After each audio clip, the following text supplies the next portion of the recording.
En primer lugar, quiero agradecer a la institución Centro Psicoanalítico de Madrid, en la persona de su presidenta Reyes García Miura, la oportunidad que me da de haber hecho la presentación del libro y la de, a continuación, exponer una serie de ideas que tenía interés en presentar.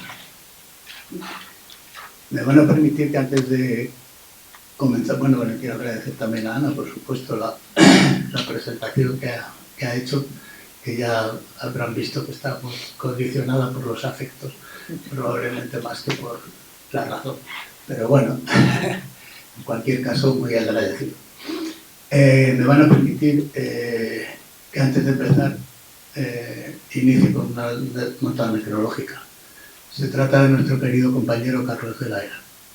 Carlos de la Era es una persona que estaba ejerciendo la jefatura de psiquiatría y neurofisiología en el Hospital del Toro en Mahó, en Menorca, en la isla de Menorca, y él hizo la formación en el Centro Psicoanalítico de Madrid hace ya más de 25 años.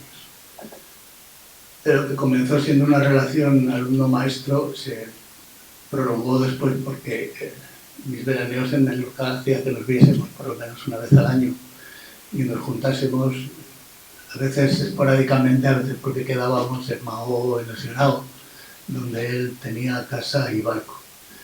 Carlos es una persona castellana, de tierra adentro, pero con un espíritu marinero increíble, y dejado llevar por ese espíritu marinero se trasladó a la isla de Menorca, donde desarrolló su vida hasta que desafortunadamente ha terminado el año pasado, y también su profesión.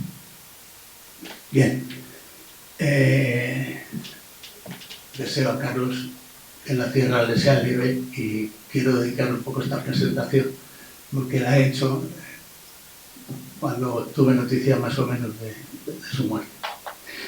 Estoy plenamente convencido de que entre las principales metas que tiene cualquier progenitor figura la de que sus hijos crezcan sanos física y emocionalmente.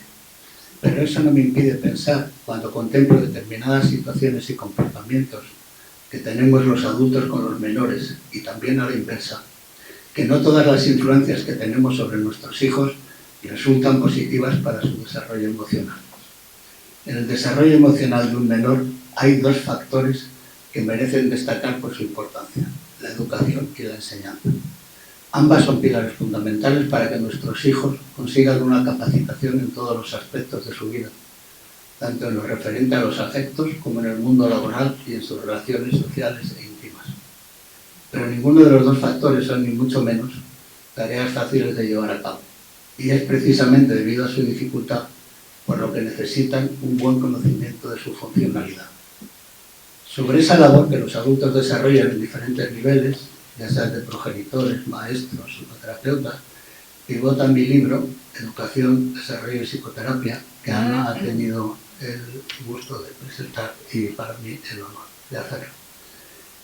En él trato de dar un repaso en nuestros planteamientos educativos explicando las vicisitudes de la educación, especialmente a nivel de la familia, pero sin olvidar que la crianza no es exclusivamente un asunto de dos personas, y menos aún de una sola, sino de toda la sociedad. Contar cuando eres niño con la presencia de alguna figura que no tiene ningún empacho en demostrarte su cariño, que te hace sentir querido, incluidas esas ocasiones en las que te pones insoportable y que con no poca paciencia te muestra su confianza en ti y te anima, proporciona una sensación de seguridad que es impagable. Cuando esto sucede se produce lo que denominamos un apego seguro, que constituye una especie de reserva emocional que nos ayuda a salir de las difíciles situaciones que uno tiene que enfrentar durante la infancia. Una ventaja adicional es que una vez construida esa reserva, podemos recurrir a ella en adelante, a lo largo de nuestra vida, cuando nos sintamos cansados, desanimados e incluso deprimidos. Lamentablemente, no todas las criaturas tienen la suerte de contar con este tipo de figuras que proporcionan un apego seguro, y eso es motivo de toda una serie de alteraciones en sus desarrollos afectivos y emocionales. Uno de los problemas que tienen consecuencias sobre el desarrollo del menor es la ausencia de los progenitores durante la infancia de sus hijos. Esa falta de presencia física es causa de una serie de trastornos. Pero en algunas ocasiones la falta no es debida a la presencia física, sino a una ausencia emocional. Lo que conocemos actualmente con el término de negligencia emocional consiste en una forma de descuido a los niños y es una forma de maltrato que desampara al menor en su mundo afectivo. Se basa en la incapacidad de satisfacer las necesidades básicas de los niños por parte de sus tutores y representa el porcentaje más alto de los casos de maltrato notificados en España, por encima del físico, el psicológico o el abuso sexual.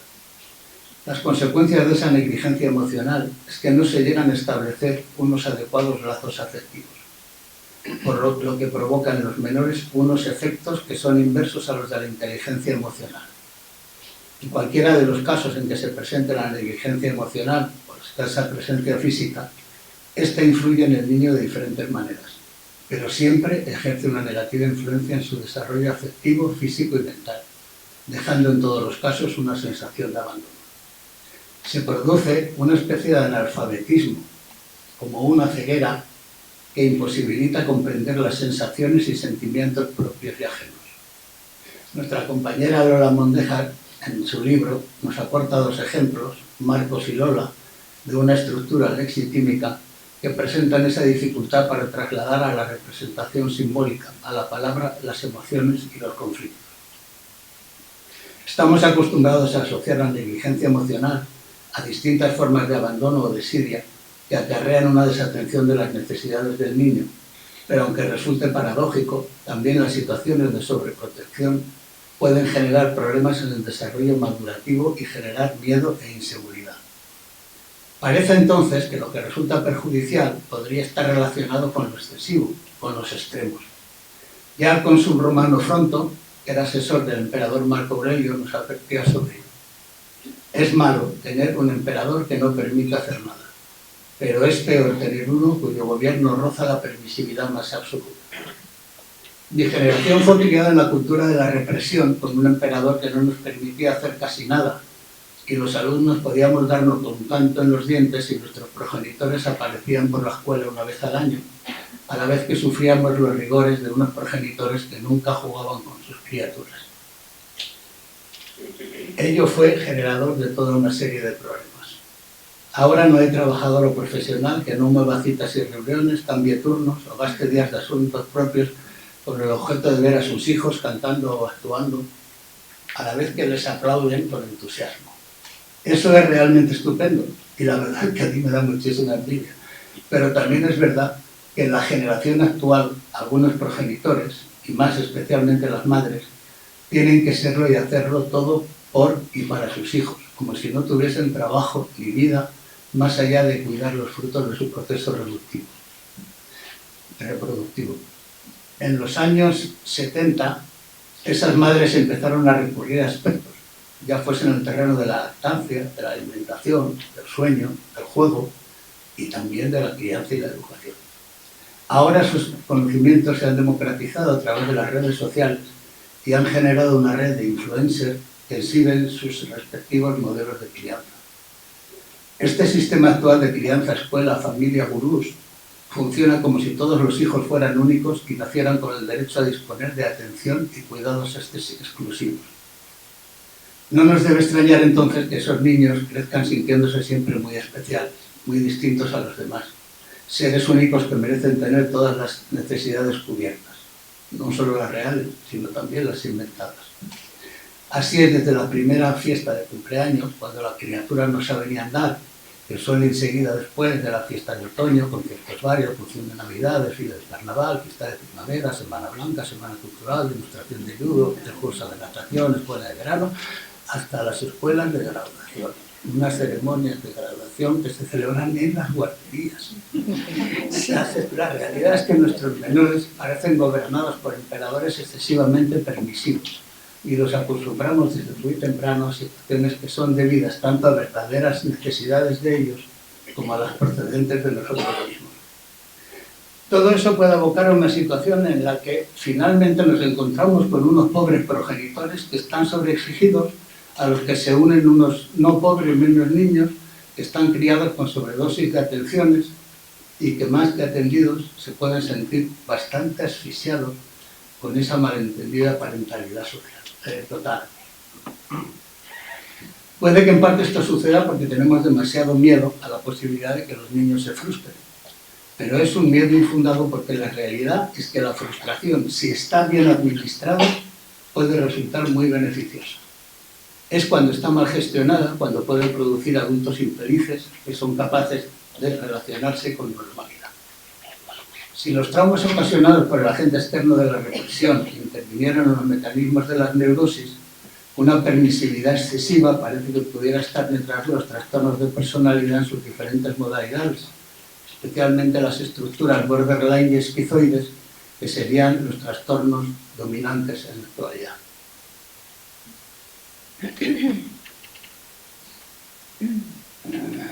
Según, no sé si hay coincidencia con la diapositiva, pero bueno, según García Badaraco, si los traumas ocasionados por el agente externo, según García Badaraco, estas estructuras se caracterizan por sufrir permanentes situaciones traumáticas debido a que no han desarrollado unas capacidades yoicas suficientes para enfrentar la conflictiva habitual de la vida, o por haber mantenido una vivencia de vulnerabilidad, que puede estar en parte fantaseada, o por haber organizado modos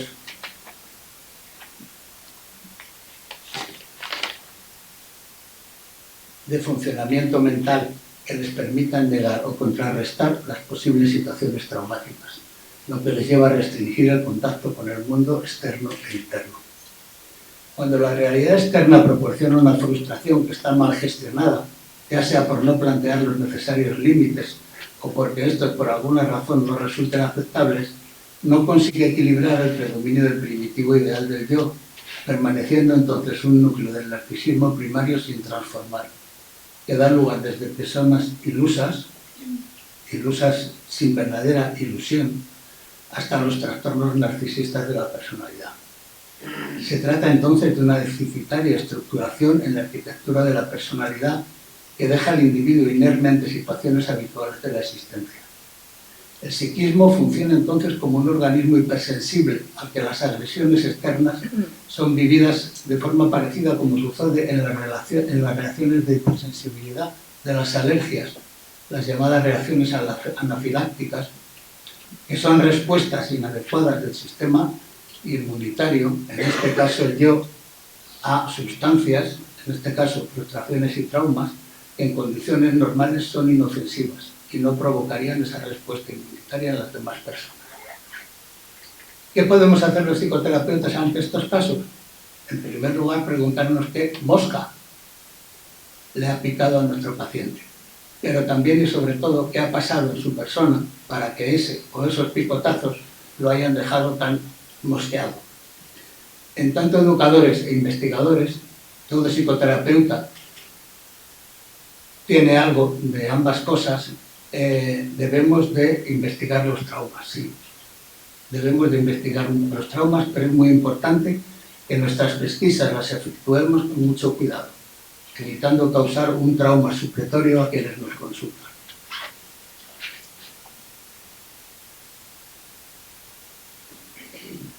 Ahora creo que me estoy poniendo al día. En 1946, el psicoanalista Frank Alexander introduce la expresión experiencia emocional correctiva para indicar aquellas experiencias emotivas que permiten al paciente corregir la influencia traumática de experiencias negativas precedentes.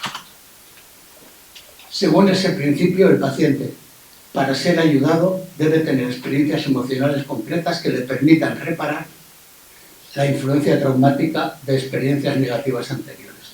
Esto solo podría lograrse a través de experiencias reales vividas en el presente, ya sea en la relación del paciente con el terapeuta o incluso en la vida cotidiana.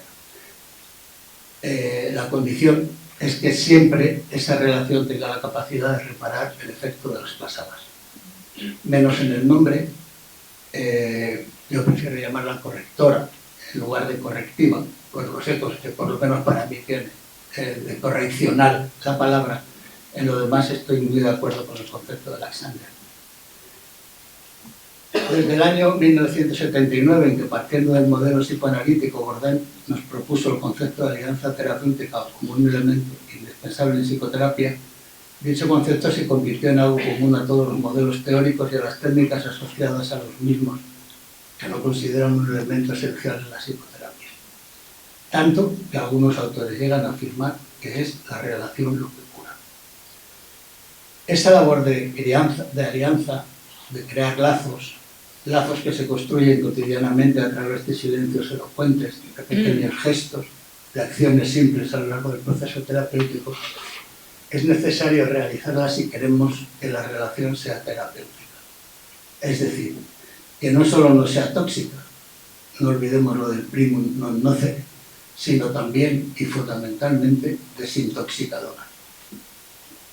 No debemos de olvidar respecto al anterior que la relación, la alianza terapéutica, también llamada relación de trabajo, es nuestro principal instrumento, pero también, como confirma la oximórica etimología de Farmacón, la relación y la palabra, que es su principal instrumento, es remedio y veneno. Es capaz de dar vida, pero también muerte. Por eso hemos de ser muy cautos en el uso de las palabras, pues como armas que son, pueden provocar estragos. En ocasiones basta una palabra, un gesto, un suceso imprevisto, para que en un momento se desmoronen afectos y relaciones que parecían felices y duraderos. Así es que tenemos que estar muy alerta para no producir este último efecto y recordar lo que escribía 400 años antes de Cristo el filósofo griego Georgias en su encomio de Helena sobre lo que debería ser la palabra. Un poder para acabar con el miedo, desterrar la aflicción, producir la alegría o intensificar la compasión. En los estudios del proceso adaptativo del desarrollo humano se han descrito los llamados momentos de encuentro, que se basan en un concepto de la literatura sobre el apego, según el cual el niño alcanza a conocer muy tempranamente en la vida las formas de acercamiento que serán bien recibidas por sus padres y también cuáles serán rechazadas por ellos. La experiencia alrededor de ese reconocimiento mutuo por parte del niño y sus cuidadores, así como de los deseos, los motivos y los fines que actúan, junto a los sentimientos que acompañan a ese proceso, es el que conocemos como proceso intersubjetivo, el cual implica también señalización o ratificación de uno con otro de ese compartir.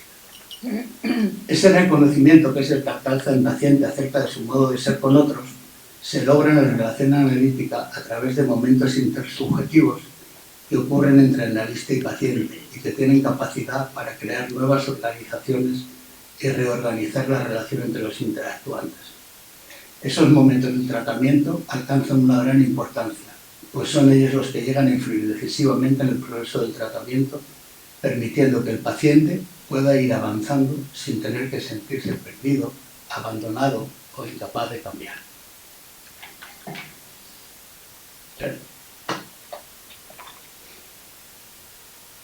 A ver si no me va a pasar con Rajoy. Ese conocimiento, que es el que alcanza el paciente acerca de su modo de ser con otros, se logra en la relación terapéutica a través de la pandemia que sufrimos en 2020 no creó la ansiedad ni la depresión, pero sí que las visibilizó y acentuó su importancia, lo cual está muy bien, porque fantasía, pero cabe la posibilidad de que actualmente estemos corriendo el riesgo de una excesiva psicologización de la salud mental y de que las terapias se tornen un tanto mainstream. A John Waters, director de cine, actor, escritor y fotógrafo estadounidense, se le ocurrió para promocionar la lectura la siguiente propuesta: si vas a casa de alguien y no tiene libros, no te lo folles. Me da la impresión de que en cierto modo podíamos estar pasando a la propuesta: si no estás yendo a terapia, no te acuestes con él, como promoción de la terapia. Pues en las biografías de Tinder, una de las más conocidas páginas para la búsqueda de parejas, el acudir a terapia ya figura como un indicador de que alguien está al día y es emocionalmente responsable. Yo lo de las diapositivas ya lo dejo porque no hace más que liarme. A este respecto me gustaría advertir que si bien la promoción de la terapia no está mal, aunque podemos discutir los métodos para llevarla a cabo, el verdadero problema se plantea cuando algunos estudios de Estados Unidos nos alertan de que el aumento de los tratamientos en salud mental no se está traduciendo en un aumento del bienestar psicológico de los ciudadanos, sino que más bien es al contrario. Estaríamos autorizados entonces a pensar que por una parte estamos en el camino de normalizar la salud mental y con ello que la gente acuda a los tratamientos con bastante normalidad y con mucha mayor frecuencia. Ello tiene sin duda un claro efecto positivo, pero pudiera ser también que parte de este auge esté relacionado con la cultura del ensimismamiento y con el peligro de que el encantamiento narcisista esté invadiendo el espacio terapéutico. Si eso llegase a suceder, puede que olvidemos que la psicoterapia debe ir siempre un paso más allá y está pensada y desarrollada para abordar sufrimientos y síntomas reales, que muchas veces se organizan en auténticas enfermedades mentales. Y no nos conviene olvidarlo. Esta situación nos coloca frente a una gran paradoja de nuestro tiempo, y es que cuanto más se popularizan los términos ansiedad, trauma o depresión, es cuando algunos dan por superado el psicoanálisis. El psicoanálisis, que ha influido en la cultura del último siglo más que ninguna otra corriente del pensamiento, es sin embargo una práctica desprestigiada desde varios sectores, sin excluir el sector universitario. En esa banalización de la terapia analítica, de la cura por la palabra, los psicoanalistas somos los más concernidos, debiendo desmarcar la terapia psicoanalítica de esas otras terapias mainstream que han proliferado en la pospandemia y que producen unos efectos más o menos similares a los de la autoayuda.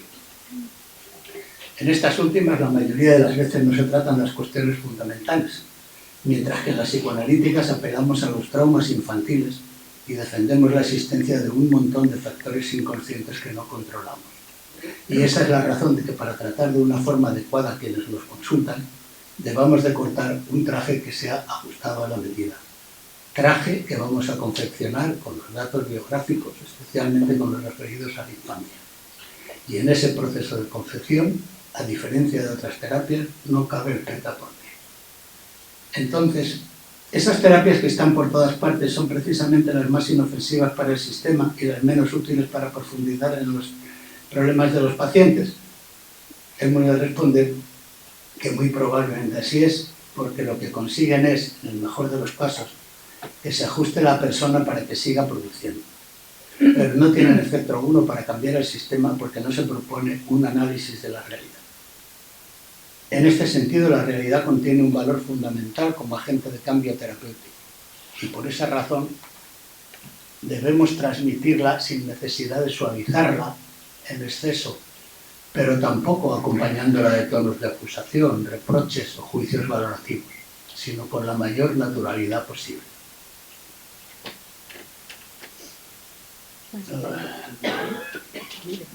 Me va a dar la mañana a mí esto. Erich Fromm. A mi juicio, la forma más adecuada de transmitirla es a través de lo que Erich Fromm denominó la explicación funcional. Esta explicación funcional engloba tanto el aspecto de la interpretación histórica como de la interpretación genética. Es una intervención sistemática que abarca varios niveles de la conciencia: lo advertido, lo inadvertido, lo consciente y lo inconsciente, en la que se incluyen todos los términos de la estructura interna del paciente, así como todos los procesos que ocurren dentro de él. Naturalmente, el uso que hagamos de esta explicación funcional dependerá de las variedades psicopatológicas y del timing del proceso terapéutico, siendo más completa en los tratamientos que ya están bastante avanzados. Me parece importante no infravalorar la influencia de esas supuestas informaciones, que son una mezcla entre el mundo real y el mundo de ficción, porque tienen enormes consecuencias en las relaciones humanas y en la salud mental.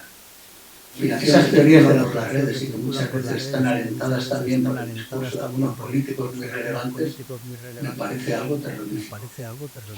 Como se ha demostrado apenas hace 10 días, son verdaderas multitudes las personas que se creen cualquier cosa que les puedas decir, siempre que cumpla con la condición de que sea compatible con su historia. Y ese funcionamiento tiene una similitud cierta con el de los delirios o las alucinaciones en psiquiatría. Si un paciente te asegura que los androides se han infiltrado en su organismo y le presentas 99 pruebas para demostrarle que no es cierto, se quedará siempre con la única prueba que resulta compatible con su historia. Una de las consecuencias más beneficiosas que se logran en psicoterapia es que aquellas formas automáticas de relación con las que el paciente acude al tratamiento, que suelen ser formas inauténticas de comunicación, pueden dar lugar a la aparición de nuevas formas relacionales en la medida en que la persona se atreva a iniciar algo nuevo, diferente, que lo lleva a establecer relaciones más satisfactorias con las personas importantes. Desde este punto de vista, el objetivo primordial de una terapia de intervención psicoanalítica debe ser formar ciudadanos juntos, capaces de entenderse a sí mismos y de entender el mundo que les rodea de una manera crítica. En la película Armas de Mujer pronunciaban la siguiente frase: tengo un cerebro para la crítica y un cuerpo para los placeres. No me parece mal lema como objetivo de una psicoterapia. Este propósito debe prevalecer siempre frente a la urgencia de una presión social que en muchas ocasiones nos viene transmitida por los medios y nos incita a que preparemos a las personas para que se adapten a los requisitos de la producción global. En un mundo en el que el trabajo ha dejado de ser un valor y el sueño es triunfar sin saber hacer especialmente nada, en el que no existen restricciones a los imperiosos deseos que prometen una inmediata satisfacción, mientras la precariedad va creciendo en los jóvenes, la esperanza estará situada en objetivos inalcanzables, y las esperanzas serán vanas, ilusas, delirantes, y las soluciones consecuentemente mágicas. Si por el contrario ayudamos a enfrentar la realidad, por dura que ésta sea, y nos comprometemos con un trabajo terapéutico laborioso y difícil para abrirse camino, enseñaremos a las nuevas generaciones el camino correcto y la esperanza aparecerá como una luz al final del túnel, no como un deslumbrante relámpago que nos lleva a no ver el túnel que tenemos enfrente. Es importante en psicoterapia no olvidar que los malestares los podemos convertir en energía de transformación, de la que se va a beneficiar en primer lugar el individuo. Y eso, desde el punto de vista sociológico, implica fines muy modestos. Pero también sus beneficios alcanzan a la pareja, a la familia y a la sociedad, que difícilmente se transformará si no se transforman en primer lugar los individuos que la componen. Tener a alguien o algo por lo que vivir, ya sea la pareja, hijos, nietos, un amigo, un libro que leer, una profesión que ejercer, una libertad que defender o unos derechos que reivindicar, es algo necesario. Por el contrario, sin nosotros, sin una pasión por cultivar, nuestra vida puede quedar restringida en el perímetro de una egoísta visión insular que puede conducirnos al ostracismo y a la patología.